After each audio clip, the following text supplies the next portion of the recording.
Comment. আমার একটা স্বভাব আছে, কারো কিছু দেখলে বা বললেই না, খাবার জিনিস বিশেষ করে আমার খুব খেতে ইচ্ছা করে, কেন জানি না।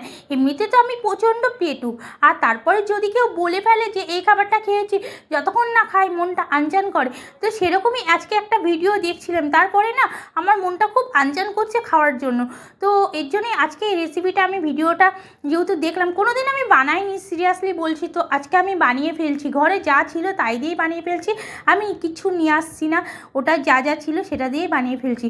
এর জন্য দেখো, ঘরে আমার কাছে বিরিয়ানির চাল ছিল, তো বিরিয়ানির চালটাই নিয়ে নিয়েছি, বাসমতি চাল যেটা বলে। আর তারপরে দিয়ে দিচ্ছি নুন, হলুদ, আর দিয়ে ভালো করে এটাকে মেখে নিচ্ছি। আমি একটু ভিডিও অবশ্যই দেখে নিলাম, কিন্তু বুঝতে পারলাম না কী কাটলে ঠিকঠাক হয়। তারপরে একটু গরম মশলা দিয়ে দিচ্ছি পুরো, আর তারপরে দিয়ে দিচ্ছি আদার পেস্ট। তো আমি কোনো দিন ট্রাই করিনি, জানো তো, নিজে বানাইনি। আমাদের বাড়িতে অনুষ্ঠান হতো, মানে আমার কাকি শাশুড়ি 12 মাসে ধরো 4বার 5বার অনুষ্ঠান করতো, আর প্রত্যেকটা অনুষ্ঠানে কিন্তু এই খাবারটা থাকতোই, আর সাথে থাকতো পনির। এত ভালো লাগতো, মানে কি বলবো, প্রচণ্ড খেতাম। আর তারপরে আমার যে গুরু ভাই আছে, সে তো এত সুন্দর বানায়, মানে মুখে যেন অমৃত খেয়েছি এরকম, এখনও তার স্বাদ যেন ভুলতে পারি না এরকম। 1-1.5 বছর হয়ে গেছে তার হাতের খাবার আমি এখনও পর্যন্ত খাই না, 1 বছর হয়ে গেছে, কিন্তু তার যে স্বাদটা সেটা আমি এখনও পর্যন্ত ভুলতে পারছি না। যেহেতু আমি দূরে আছি, বাড়িতে নেই, বাড়িতে থাকলে হয়তো আমার এতদিনে 5-6 বার খাওয়া হয়ে যেত। তো আমি কোনো দিন বানিয়ে, যেহেতু আমাদের বাড়িতে বারবার করে অনুষ্ঠান লেগে থাকে আর হতে থাকে, এই জন্য আমি নিজে কোনো দিনও ট্রাই করে খাইনি। আর তারপরে তো আশেপাশে অনুষ্ঠানে তো করেই থাকে, জানোই তো, কিছু একটু বৈষ্ণব সেবা দিলে আগে এই জিনিসটা হবেই, যেটাকে আমরা পুষ্পান্ন বলি, বা পোলাও। তো আজকে এই রেসিপিটা আমি যেহেতু দেখে নিয়েছি, আমার মনের মধ্যে যেহেতু বসে গেছে, তো আমিও ট্রাই করে ফেললাম কেমনভাবে করা হয়। তার জন্য আমি কিন্তু দেখো ওগুলোকে সব কিছু দিয়ে একটু ম্যাগনেট করে নিয়েছি 10 মিনিটের মতন, আর তারপরে কড়াইতে দিয়ে দিয়েছে ঘি।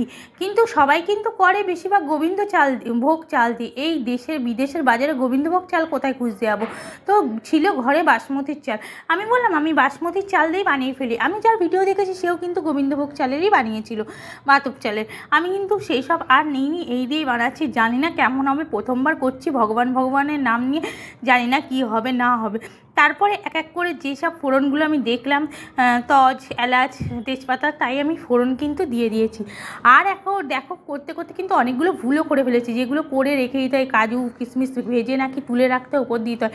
আমি তো আর এত কিছু জানি না। আমি না কী করেছি জানো তো, এগুলোকে পুরো ভিডিওটা কিন্তু আমি দেখিনি, কিছুটা দেখে নিয়েছিলাম, আর তারপরে কিন্তু এগুলোকে একবারে দিয়ে দিয়েছি, আর দিয়ে ভেজে নিয়েছি। এবার তোমরা বলো, মানে আমার মতন বোকা কজন আছে বলো তো, এরকম ঠিকঠাক করে না দেখে, অর্ধেক কাজ দেখে কিন্তু হটপট করে করতে চালু করে দিয়েছি, আমি নিজেও জানি না। তারপরে দেখো চালটাকে দিয়ে দিয়েছি, আর চালটাকে দিয়ে আচ্ছা করে কিন্তু নাড়তে চালু করে দিলাম।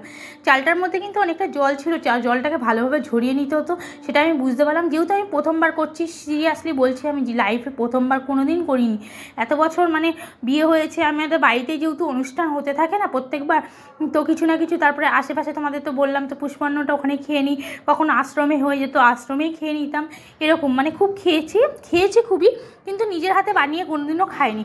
তারপরে একটু চালটা ভাজার পরেই 10 মিনিট মতন জল দিয়ে দিলাম। এবার জলের মাপটাও জানি না, যেটাও শুনেছি সেই হিসাবে জল দিয়েছি। একটা মনের মধ্যে ভয়ও লাগছে, ওটা বাসমতি চালের জলটা ঠিকঠাক হবে কি না, বেশি হবে না কম হবে, আমি একটু বেশি করেই দিয়ে দিয়েছি। কি জানি না জানি, মনে হয় খিচুড়ি হয়ে যাবে। বর বলছে মনে হয় তুমি খিচুড়ি করে ফেলবে, আমার বড়ও পারে না, ও বলছে আমি জানি না, এটা করতে পারি না, করতে পারলে তোমাকে বলেই দিতাম, আর কি হবে। তারপরে দেখছি কড়াইতে জলটা বেশি হয়ে গেছে বলে আমি আবার নামিয়ে তাপালির মধ্যে দিয়ে দিলাম, আর তারপরে লো ফ্লেমে রেখে আমি এটাকে বানাতে স্টার্টিং করে দিলাম। আর তারপরে শেষে যা হলো দেখো, মানে কি বলবো, খাবো কি, হেসে মরে যাচ্ছি রান্না দেখে। হ্যাঁ, তারপরে মাঝে মাঝে এক একবার খুলে নাড়া দিচ্ছি, জলটা এখনও মরছে না, কি হবে, জল মরবে তো না, এরকম আবার উপুর করে আমাকে ফেলে দিতে হবে, ফ্যান গালতে হবে, সেই একটা ছি রাঁধুনি রান্না শিখে নিই, পরমান্নে ফ্যান গালবো কি, সে আমার অবস্থা সেরকম হয়ে গেছে যে কি ফ্যান ট্যান গালতে হবে নাকি। তারপরে একটুখানি উপর দিয়ে চিনি ছড়িয়ে দিয়ে দিলাম।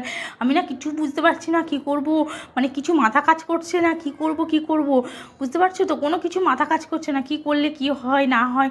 আর মানে টাইমও নিয়ে অনেকটা বেলা হয়ে গেছে, খিদে পেয়ে গেছে, প্রচণ্ড খিদেও পেয়ে গেছে, তারপরে আর ভালো লাগছে না, অনেকটা বেলা হয়ে গেছে, তো কেমন করে কি হবে বুঝতে পারছি না, যা পারছি তাই করে নিচ্ছি। তারপরে ভাবছি কখন জলটা মরবে, দেখছি ভাতের চালটা প্রায় হয়ে এসেছে, কিন্তু আমার জলটা এত বেশি দেওয়া হয়ে গেছে, মানে বললাম না আমি যেহেতু আন্দাজ জানি, সেন্টটা তোমাদের সাথে দেখাচ্ছি, শেয়ার করছি। এই দেখো পুরো কিন্তু তলাটা এমনভাবে বসে গেছে না, আমি আর নাড়তে চাড়তে পারছি না। তাপালিটা প্রচণ্ড গরম হয়ে গেছে, এমনি সিলভারের তাপালি। তারপরে প্রচণ্ড মানে যেহেতু জলটা শুকানোর চক্করে ছিলাম, এমন জলই শুকিয়ে গেছে মানে বলার মতো না, তলটাই বসে গেছে। আর পুরো বড় বড় চালের দানা ছোট ছোট হয়ে গেছে ভেঙে। তোমাদের সাথে সমস্ত কিছুই শেয়ার করলাম। এবার খেতে কেমন হয়েছে এটাই এখনও পর্যন্ত জানি না।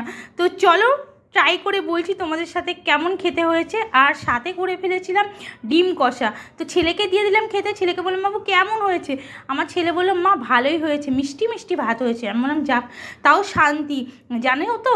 তা সাথে ডিম কষা, ঘরে যেহেতু ডিম ছিল, ডিম কষা আর করে ফেলেছি পোলাও। যদিও আমি পনিরের সাথে খেয়েছি, কোনোদিন খাইনি ডিম কষার সাথে বা মাংসর সাথে। তো কেমন হয়েছে রেসিপিটা অবশ্যই কিন্তু কমেন্ট করতে ভুলবে না। আর আমি যে রান্না করলাম তোমাদের কেমন লাগলো অবশ্যই কিন্তু কমেন্ট করবে পেন। আমার কিন্তু তোমাদের কমেন্টের দিকে কিন্তু আমি সবসময় হাঁ করে তাকিয়ে থাকি যে তোমরা কে কেমন কমেন্ট করছো। তোমাদের কমেন্টে কিন্তু আমি এনার্জি পাই, সত্যি কথা বলতে। তোমরা যেমন কমেন্ট করবে না সেই হিসাবে আমি এনার্জি পাই, তোমাদের কমেন্টে আমার এনার্জি মেলে। তো আবার রিকোয়েস্ট করছি তোমাদের কাছে, তোমরা কিন্তু কমেন্ট করতে ভুলবে না যে আমার রেসিপিটা কেমন হলো, আমি কেমন বানালাম। প্রথমবার ফার্স্ট টাইম বানিয়েছি, দেখো পুড়ে গেছে, দেখো থালাতে বের করছি, তোমরা ভালো করে দেখো রেসিপিটা। পুরো দেখো তলা থেকে একদম ধরে গেছে বা জ্বলে গেছে তলাটা। তো তারপরে চলে এসো সবাই, যারা যারা খাবে চলে এসো, সবাইকে ইনভাইট করে দিচ্ছি, সবাই চলে এসো ওকে। আর আমিও বসে আছি খেতে, আমি কিন্তু পুরোটাই নিয়ে নিচ্ছি, আমার খুবই খিদে পেয়ে গেছে, ওই জন্য আর লেট করছি না, আমি বসে পড়ছি। তো চলো ভিডিওটা এখানে শেষ করছি, আবার আসছি নেক্সট ভিডিওর সাথে। ততক্ষণের জন্য ভালো থেকো, সুস্থ থেকো, bye bye friend, love you.